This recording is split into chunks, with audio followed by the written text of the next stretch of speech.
تا حالا شده تصمیم بگیرید یه ایمیل حرفه‌ای بنویسید اما ندونید چطوری؟ یا شاید هم ایمیل رو نوشتید و ارسال کردید ولی جواب مورد نظر رو هنوز دریافت نکرده باشید. در دنیای تجارت ایمیلی که ما ارسال میکنیم در واقع تصویری که داریم از خودمون ارائه میدیم. پس لازمه که حرفه‌ای و مؤثر تهیه بشه و ارسال بشه. پریسا مقصودی نژاد هستم، مدرس دوره مکاتبات تجاری به زبان انگلیسی.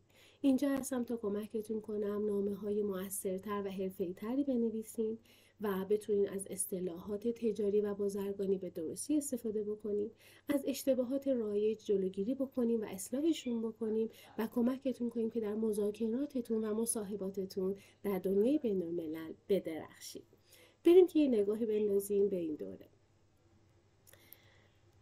در این دوره ما از طریق تمرینات عملی، تحلیل نمونه‌های واقعی، بازخوردهای شخصی سازی شده، مهارت شما رو در نوشتن مکاتبات تجاری تقویت می‌کنیم.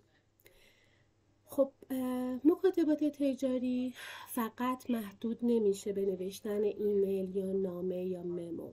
ما در واقع میایم مذاکرات رو هم با هم اینجا تمرین می‌کنیم. این دوره برای چه کسانی طراحی شده؟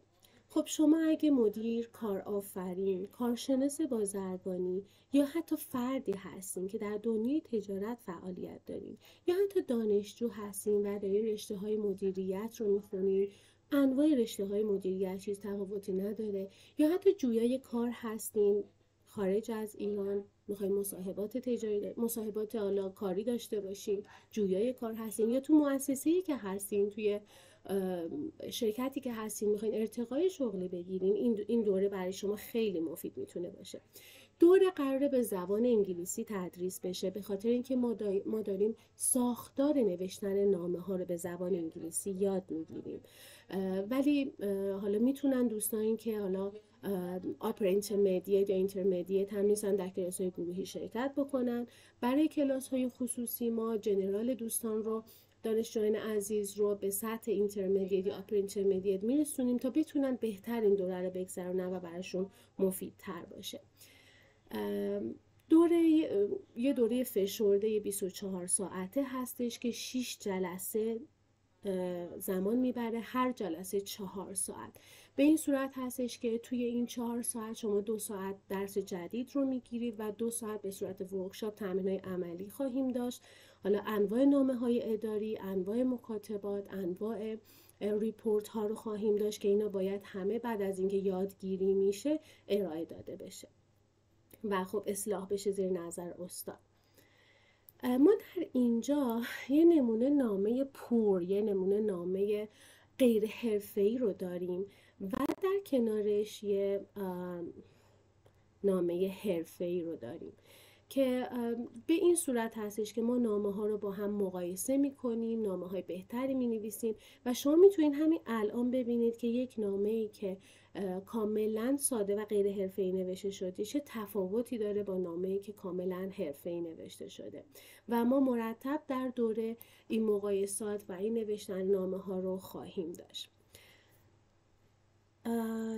در پایان دوره شما میتونین به صورت مؤثر، یعنی به صورت حرفه‌ای، ساختار یه نامه اداری رو پیاده کرده باشین، یاد گرفته باشین و کاملا تشخیص بدین که چه تفاوتی بین ایمیل، لتر و ممو هست، نامه ها و ایمیل ها و ممو ها که در اون سازمانی هستن. حالا بحثای خودش رو داره تشخیص میدین.